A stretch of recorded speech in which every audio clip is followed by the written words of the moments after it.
kembali ke kantong. Nah, ini lipat 4 harus lebihin sedikit ya, 1 cm lebih luar dari hijaunya ini. Ya, 4 ini untuk perut dan dada kalau ada fraktur. Ya, nah ini harus lebih 1 cm. Kamu jadi begini, 2, 4 dibalik 8. Jadi jangan disetrika. Nanti nggak disetrika, dielus-elus. Waduh, elus-elus nggak selesai. Waktumu cuma 15. Jelas? Jadi kamu harus cepat sekali gerakannya. 1, 2. Ya, nah satu hal yang saya ingin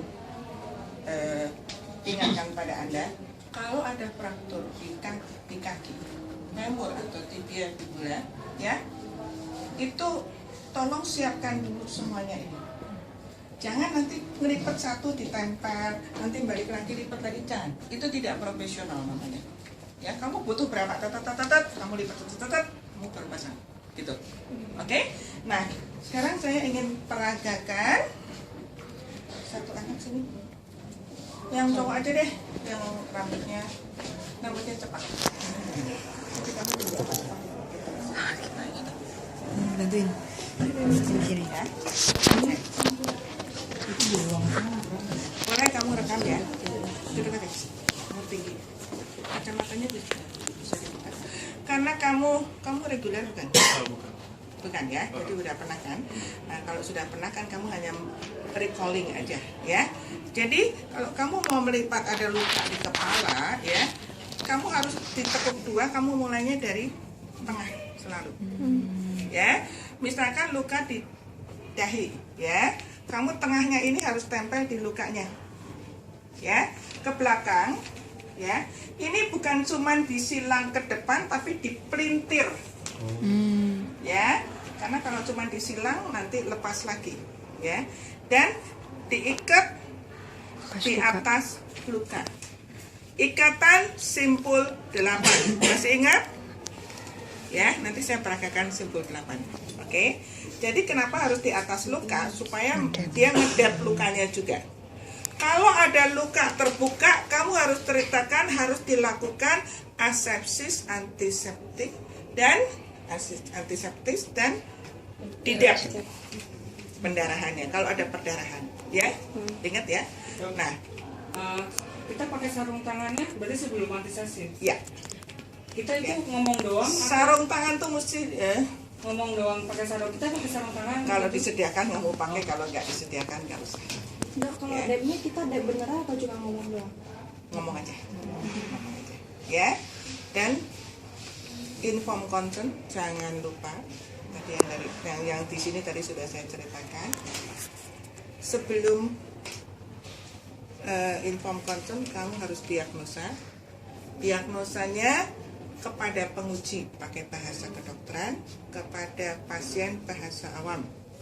Kemudian mintakan inform consent, kalau ada disediakan tertulis kamu minta tanda tangan, kalau tidak kamu ngomong. Harus cuci tangan sebelum dan sesudah tindakan, harus semua OSCE ya, ingat ini pun juga harus ya, jangan lupa. Dan ini kalau di dahi, kalau di temporal ya, selalu ingat bahwa kamu bagi 2 rata supaya nanti ngikatnya gampang. Mulai di tengah temporal ya, kamu tempel di atas lukanya ya, terus ini ke bawah, ke belakang sini, di belakang kuping, di sebelah atas kuping ya. Yang satu ke depan, yang satu ke belakang, diputer, diikatnya di atas luka lagi. Jelas? Kenapa harus di belakang kuping? Supaya kupingnya buat ganjel, nggak lari. Ya, tapi di sebelah atas bukan di sebelah bawah. Oke? Ya, kamu merasakan, kamu tahu ya. Jadi nggak lihat tapi kamu merasakan. Ya, ingat ya. Ini temporal. Kalau mata, ya, mata miring. Ya, ke belakang, di belakang dipelintir lagi. Ya. Ke depannya harus horizontal. Diikatnya tidak boleh di atas mata. Jelas? Ya. Mata. Sekarang dagu. Ya, ingat ya harus di tengah ya supaya gampang. Dagu ke belakang. Ya. Ke belakang ini kamu harus salah satu, mau di kiri atau mau di kanan. Ininya di kupingnya ya, kamu bikin aja lurus ya. Di sini di belakang kuping ya, di sebelah bawah kalau ini ya. Yang pendek lari ke atas ya, yang pendek di keatasin, yang panjang di ke bawah. Dan ini harus dilipatnya di bawah dagu, diikatnya di atas. Iya, di belakang kuping. Sorry. Kalau yang di sini di depan nggak masalah. Ya, jadi ini harus di belakang kuping. Yang pendek ke atas, yang panjang ke bawah untuk ngelipat ini, diikatnya di atas. Oke? Jelas ya? Nah, ini penggunaan untuk luka-luka di kepala. Gitu. Kemudian ini lipat 8 ini juga bisa digunakan, kamu berdiri seperti ini.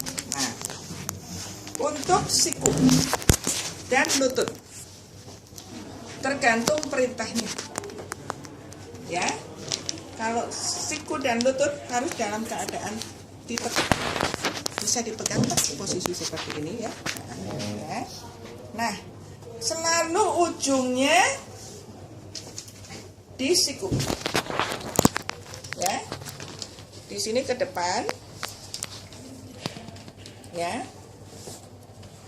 Ini dalam posisi begini, kamu arahkan yang satu ke atas, yang satu ke bawah, ya. Yang atas harus diputar ke bawah, yang bawah diputarnya ke atas. Nanti disilangnya di ujung siku. Ya, di ujung siku dikedepankan lagi, baru diikat di depan. Ya, jadi ini nanti ininya di ujung. Ya, sorry. Ini diikatnya di sini. Kalau di lutut juga sama, persis seperti ini. Jadi ini masih bisa digerakkan. Jelas? Tapi tidak bisa kamu mengikat dalam posisi tangan lurus begini, tidak bisa, harus diteguk sedikit. Ya, oke, kamu ikut lagi. Kalau bedanya yang untuk pakai bidai sama yang pakai ini merah, ya balik gulung apa buat siku? Nanti, kalau siku nanti ya, kalau pakai pembalut gulung nanti. Sekarang kalau untuk menggendong, ya, coba berdiri. Yang sakit misalkan tangan kanan ini, jadi ujungnya yang lancip, ujung segitiganya harus di siku yang sakit, ya. Misalkan ini begini ya. Nah, kamu harus di siku yang sakit, ya, di ujung siku, jelas? Ya. Ya, tolong pegang begini Pak ya. Nah, ini dilipat ke atas. Ya, ini kalau fraktur ini sudah dalam keadaan di bidai. Bidai lengan bawah harus posisi anatomis. Ingat, kalau kamu membidai tangannya begini langsung pel. Ya, posisi anatomis. Selalu mulai dari atas luka, bawah luka. Ya, jelas? 8 semua kan? Hah? Jari juga 8. Semua iketan kalau simpul 8. Ini kamu habis ini kemana? Kateter. Hah? Kateter prostat. Ini jam berapa? Jam 11. Kok jamku baru jam setengah 11 lewat 10? Jamu jam berapa? 11. Malah jamku mati lagi. Ya,